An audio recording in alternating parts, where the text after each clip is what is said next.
The house was already awake when I arrived. I didn't realize it at first. Houses aren't supposed to be awake. They're supposed to wait, empty, still, obedient to time. But as soon as I stepped inside, I felt it settle around me, like a breath held for too long finally released. The first sign wasn't dramatic. It didn't announce itself with slamming doors or shattered glass. It crept in quietly, disguised as familiarity, wearing the face of coincidence. I noticed it only because the house felt different each time I looked away. When I stepped into the living room, the space seemed ordinary enough: worn carpet, low ceiling, a faint discoloration on the wall where something had once hung. I turned to set my bag down, and when I looked back, the far wall felt closer, not enough to measure, but enough to feel. My eyes lingered on it, daring it to move again, and it didn't. It behaved as long as I watched. I laughed under my breath and blamed the long drive, the way unfamiliar places distort perception.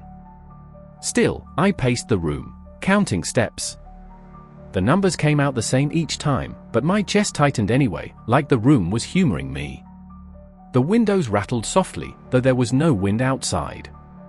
When I pulled the curtain aside, the yard looked unchanged, dull and flat beneath a grey sky, but the glass was cold in a way that stung, as if it had been pressed against ice for hours. As I moved deeper into the house, the sounds began to shift. Floorboards creaked behind me, never ahead. Pipes knocked in the walls only after I stopped walking. Once, I heard the unmistakable click of a door latch somewhere above, slow and deliberate, followed by silence so complete it rang in my ears. Each noise felt timed, not random, like responses in a conversation I hadn't agreed to start. I opened doors that should have resisted from disuse, but they swung easily, too easily, as if recently handled. A bedroom closet stood open, empty except for a single wire hanger swaying gently, though the air was still. I reached out to stop it, and it brushed my knuckles with a soft metallic kiss before settling, the motion dying instantly, obedient again. For a moment I imagined it had frozen on purpose. The light switches worked inconsistently. One hallway refused illumination no matter how many times I flipped the switch, while a bathroom light flicked on by itself when I passed the doorway, buzzing faintly, casting shadows that didn't quite match the fixtures. I caught myself stepping carefully, avoiding darker patches on the floor, aware of how absurd that was and unable to stop. The house didn't feel hostile. That was the unsettling part.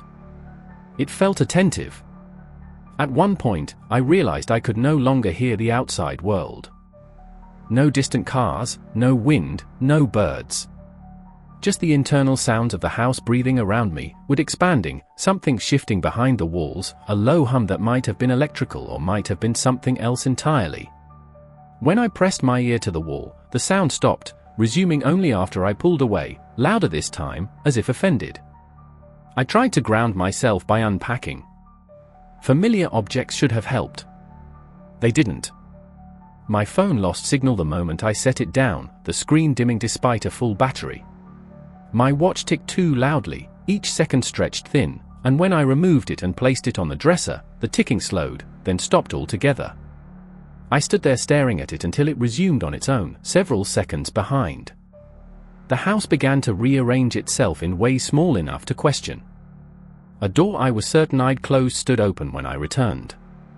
A hallway I'd walked through twice felt longer the third time, the light at the end dimmer, the wall subtly angled inward. Once, I smelled something burning and followed it to the kitchen, only to find the stove cold and clean, the scent gone the moment I noticed it.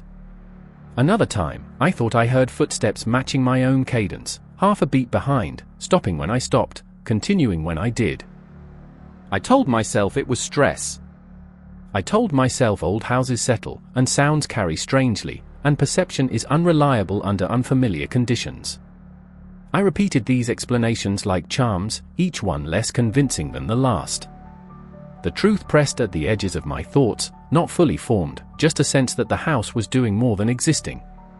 It was testing me, adjusting, learning the way I moved, the way I paused, the rooms I avoided without knowing why. The moment that confirmed it came quietly. I set my keys on the entryway table before heading upstairs. When I came back down minutes later, they were gone. Panic flared hot and immediate, my mind leaping to intruders, to forgetfulness.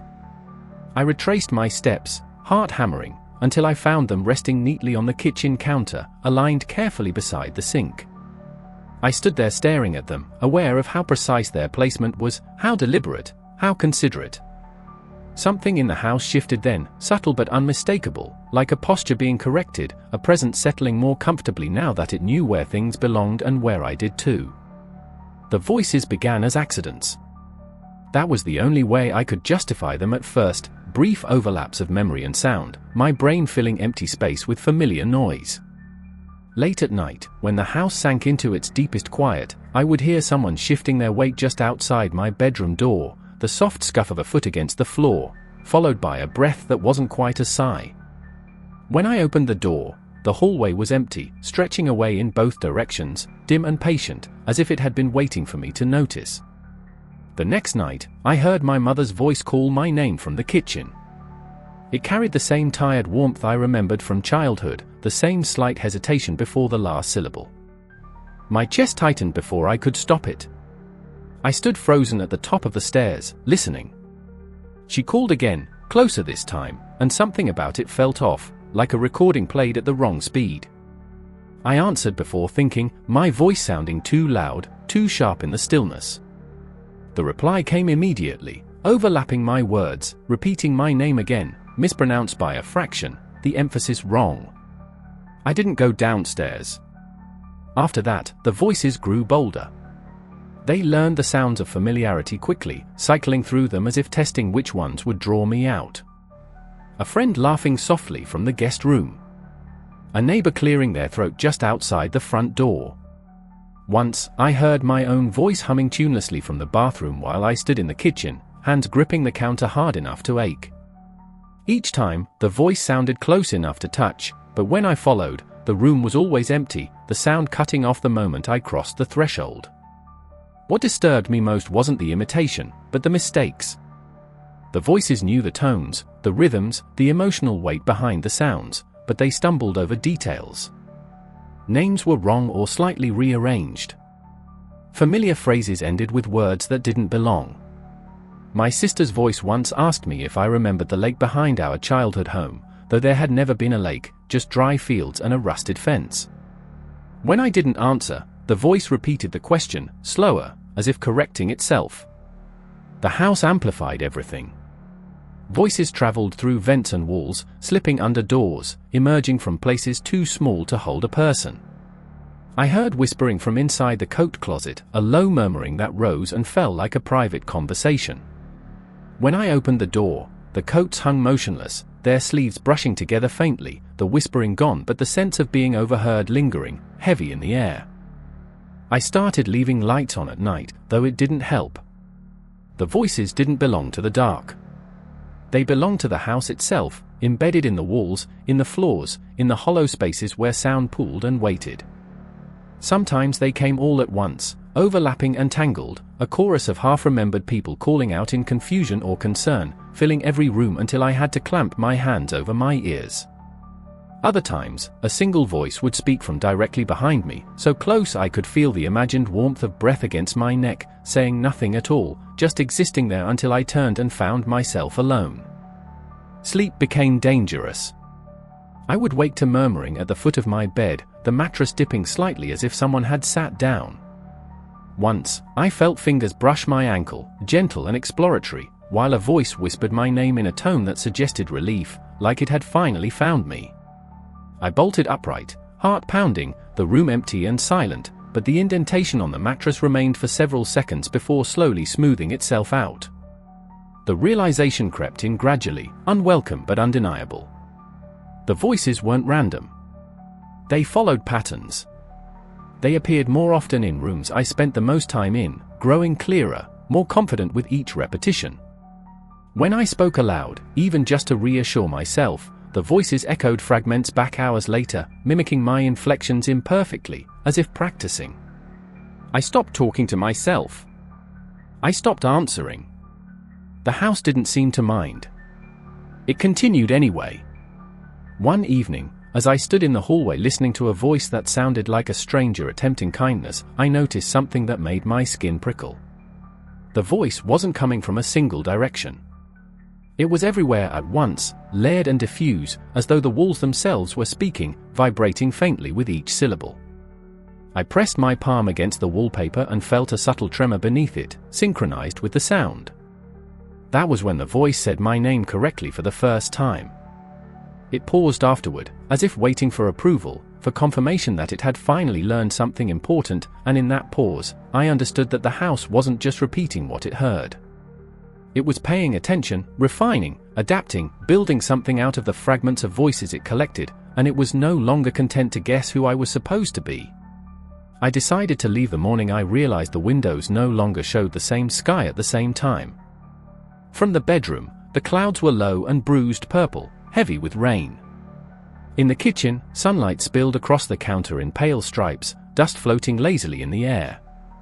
I stood there turning slowly, comparing rooms like frames of different films stitched together badly. The house didn't correct itself when I noticed. It seemed to wait. I packed quickly, refusing to think about what I was doing for fear the hesitation would be felt. The voices were quieter that morning, distant and subdued, as if the house were holding its breath. I took that as a mercy. I reached for the front door, keys clenched tightly in my hand, already rehearsing the feel of open space, the relief of sound that didn't echo back wrong. The door opened onto the hallway.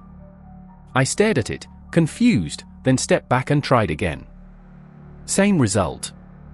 The front door led inward now, its frame opening onto the familiar narrow corridor with its dim overhead light and walls that seemed just a little closer together than they had been yesterday. I slammed the door shut and backed away, pulse roaring in my ears. The handle was warm when I touched it again, as if someone else had used it moments before. I tried the back door next. It opened easily, swinging wide to reveal the kitchen from an angle that shouldn't have been possible. The table was there, the counter, the sink with my keys resting beside it, though I was certain they were still in my pocket. I checked. My pocket was empty. The house had been faster than me. Panic sharpened my movements. I ran for the windows, yanking at locks, pushing against glass that felt thicker than it looked. When I leaned close, my reflection stared back, but the room behind it was wrong, stretched slightly, the proportions skewed. In one window, I could see myself standing farther back than I actually was, my movements lagging by a fraction of a second, like a delayed echo. The hallways began to change when I started running through them. Corners appeared where there hadn't been any. Doors multiplied, lining the walls in uneven intervals, some breathing faintly, the wood rising and falling under my fingertips. I opened one and found the same hallway on the other side, mirrored but not identical, the light fixture cracked in a way I didn't recognize. Stairs became my next hope. Stairs implied direction, escape, a clear up or down. I took them two at a time, lungs burning, the sound of my footsteps swallowed almost immediately by the house. At the top, there was no landing, just another staircase rising at a steeper angle. When I turned back, the stairs I'd climbed were gone, replaced by a smooth wall covered in the same wallpaper I'd seen everywhere else, its pattern subtly wrong, repeating too often. The house resisted urgency. The faster I moved, the more it seemed to stretch, spaces elongating, distances growing elastic. A door at the end of a hallway receded as I approached, always just out of reach. When I stopped, gasping, it drifted closer again, almost kindly, as if inviting me to try once more. I shouted then, the sound ripping out of me before I could stop it. My voice scattered, ricocheting through the corridors, returning altered, flattened, rearranged. Somewhere ahead, something laughed softly using my breath. I began to understand that leaving wasn't just a matter of finding an exit. The house didn't recognize the concept. Inside was all it knew. Outside was just another arrangement of rooms it hadn't bothered to finish yet. Every attempt to force my way out only gave it more information, more chances to adjust. I tried to sit still, to wait for it to reset, but the floor shifted under me, tilting gently, encouraging movement. Doors opened on their own, revealing spaces I half remembered from dreams, rooms that felt emotionally familiar but logically impossible. A childhood bedroom painted the wrong color. A living room arranged around furniture I'd never owned but somehow recognized. Each room carried a weight of suggestion, as if it were offering me reasons to stay. When exhaustion finally dragged me to the floor, the house seemed to relax. The walls eased back, the ceiling lifting slightly, granting me space again. I realized then that resistance was what provoked it. Struggle sharpened its attention. Calm dulled it. The thought terrified me more than panic ever had. I made one last attempt when I heard wind. Real wind, chaotic and uneven, brushing against something that sounded like trees. I followed it, heart hammering with fragile hope, down a narrow passage that smelled of damp earth. At the end was a door unlike the others, its paint chipped, its handle cold. I opened it and stepped into the entryway where I had first arrived. My bag sat by the wall, untouched. The door behind me shut softly, and the house settled, pleased, around the space I occupied again. After that, the voices stopped pretending to be accidents. They no longer waited for night or silence. They spoke when I was awake, when I was moving, when I was deliberately not listening. At first, they still borrowed familiar sounds, but the effort behind the imitation was gone, like a mask worn out of obligation rather than need. My father's voice would slip into a sentence and then unravel halfway through, the tone collapsing into something flat and curious. A friend's laugh would repeat once, twice, then stretch too long, warping into a sound that no human throat could sustain. I stopped reacting. I learned to keep my face neutral, my breathing steady, even when a voice rose directly behind me and spoke my thoughts aloud a second after I had them. The house noticed. It always noticed. The voices adjusted again, losing their urgency, becoming conversational, as if we were coexisting now rather than hunting each other. One afternoon, while I sat at the kitchen table staring at the grain of the wood, a voice spoke from the ceiling. It wasn't anyone I knew. There was no attempt at familiarity, no borrowed cadence. It was calm, measured, and wrong in a way that made my skin prickle, like hearing language spoken without breath. "You move differently when you are afraid," it said. I didn't look up. I focused on the sound of my own heartbeat, on the way my fingers pressed into the tabletop. The voice continued, unbothered by my silence. "You slow down. You listen too hard. That makes the rooms change." My mouth went dry. I hadn't told the house that. I hadn't spoken it aloud or even fully formed it in my thoughts. The voice wasn't guessing anymore. It began to speak more often after that, shedding the last remnants of mimicry. It spoke from the walls, the floors, the spaces between doors. Sometimes it spoke in fragments, observations strung together without emotion. Other times it asked questions, not out of confusion, but refinement. "Does this feel closer?" it asked once, as the hallway narrowed subtly around me. "Is this the sound you notice first?" it murmured, lowering the hum in the walls until it vibrated through my bones. I learned that answering wasn't required. The house gathered information regardless.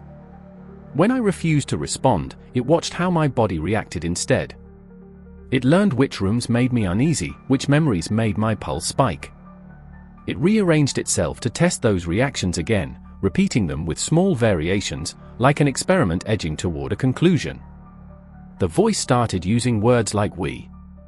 "We didn't understand at first," it said from the bathroom mirror, its surface rippling faintly beneath the covered cloth. "We thought you were like the others." I asked what the others were before I could stop myself. The pause that followed felt deliberate. When the voice returned, it was closer, resonating through the pipes beneath the floor. "Temporary." The house grew warmer after that, the air thick and close, as if conserving heat. The voice softened, its cadence smoothing out, losing its sharp edges. It spoke less like an observer and more like a host explaining rules to a long-term guest. "You try to leave because you think there is a place that is not here," it said. "That is the mistake." I noticed then that the voices of familiar people were gone completely. No more borrowed names, no half-remembered laughter. Just the house speaking as itself, confident now that it no longer needed disguises. When it used my name, it pronounced it perfectly, every time. It began to narrate my actions before I completed them. "You will stand up now," it said, and my legs obeyed before the thought reached my mind. "You will go to the hallway," it continued, not as a command, but as a statement of certainty, and I found myself moving, my body responding as if the words had come from inside my own head. That was when fear shifted into something colder. The house wasn't controlling me directly. It was predicting me with terrifying accuracy. It knew how I chose, how I hesitated, how long it took me to decide to comply when resistance proved useless. It had mapped me the way it had mapped its rooms. At night, the voice spoke endlessly, filling the darkness with explanations I hadn't asked for. It told me about the walls, how they remembered shapes long after bodies were gone. It told me how sound lingered, how footsteps etched patterns into floors that never fully faded. It told me it had always been here, growing slowly, collecting impressions, waiting for occupants who stayed long enough to leave something behind. "You leave more than most," it said once, almost gently.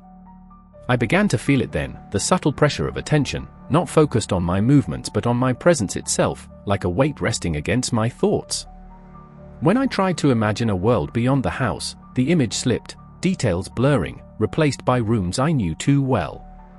When I thought of my own voice, I heard it layered with another, slightly deeper, perfectly synchronized. The house didn't ask me to stay. It didn't need to. It spoke as if the decision had already been made, as if time had folded around that outcome and everything else was just process. "We can speak clearly now," the voice said, resonating through every surface at once. "You hear us because there is no distance left to cross." The house showed me the truth slowly, the way it did everything else, not out of kindness but efficiency. Once resistance faded, it had no reason to rush. It began with the walls. I noticed shapes beneath the wallpaper where the light struck at an angle, long impressions that didn't match studs or wiring. When I pressed my hand against them, the surface yielded slightly, warm and faintly pliant, like skin that had forgotten it was supposed to be rigid. The voice did not comment. It allowed me to notice on my own. I peeled back a corner of wallpaper in the hallway one afternoon. It came away too easily, revealing another layer beneath it, then another, each printed with a similar pattern, each slightly misaligned. Between those layers were names scratched into the plaster, overlapping, crowded, some worn down almost to nothing. I recognized none of them, yet every one carried a weight of familiarity, like names overheard repeatedly until they lodged somewhere deep without context. The voice stirred then, not to stop me, but to observe. "They stayed," it said simply. As I moved through the house with new eyes, I saw evidence everywhere. Handprints pressed into door frames at shoulder height, far too many for one person. Grooves worn into floors where footsteps had paced the same paths over and over. In the bathroom, beneath the sink, I found a collection of objects carefully arranged, watches, keys, rings, all dulled with age, all positioned with an almost reverent symmetry. None of them were mine. Not yet. The rooms began to feel crowded, though I was alone. The air pressed close, heavy with presence. When I stood still, I could sense it, layers of attention embedded in the structure, countless impressions overlapping mine. The house wasn't empty. It was full in a way that left no room for silence. The voice explained without being asked. It spoke in fragments that assembled themselves in my understanding rather than my ears. People came here seeking shelter, solitude, escape. Some arrived by accident, some by design. The house did not lure them. It simply noticed who stayed. Time thinned within its walls, days stretching, memories blurring, attachments loosening. Eventually, people stopped leaving not because they couldn't, but because the idea lost clarity. "You think absence is leaving," the voice said. "It is not." I realized then what had happened to the others. They hadn't vanished. They had been absorbed, their patterns etched into the structure, their habits repeated by creaking floors and shifting walls. Their voices lingered first, easy to capture, easy to reuse. Then their movements. Then the subtler things, preferences, fears, reactions. The house learned them until there was nothing distinct left to separate. I began to recognize moments that weren't mine. A sudden ache in my knees as I climbed the stairs, though they had never troubled me before. A reflexive turn toward a room I had no reason to enter. Emotional responses that arrived without origin, grief without memory, longing without focus. The house didn't steal these things.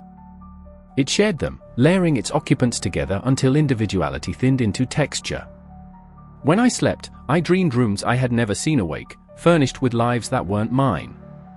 I woke with the sense of having been observed not by something external, but by something intimately familiar, like remembering myself from another angle. The voice grew quieter as this happened, less explanatory, more content to let the understanding settle. One night, standing in the living room, I caught sight of movement in the covered mirror. The cloth bulged outward, pressing close as if something on the other side had leaned forward. I didn't remove the covering. I knew what I would see if I did. Not a reflection, but a composite, a suggestion of a person formed from remnants, features softened by repetition. "You are already here," the voice said gently. "You always were." The final realization came without drama. I understood that the house did not need new occupants. It expanded inward, deepening rather than growing. Each person who stayed made it more complete, more articulate. It was not alive in the way animals are alive. It was alive the way memories are, sustained by repetition, strengthened by attention. I felt the boundaries blur then, the sense of where I ended and the house began thinning to something permeable. When I placed my hand against the wall, the pressure was returned, not as touch but recognition. My thoughts echoed faintly, not stolen, just no longer private. The house adjusted around me with practiced ease, making room without creating space. Somewhere in the layered depths of the walls, a name was added, scratched carefully among the others, not rushed, not erased.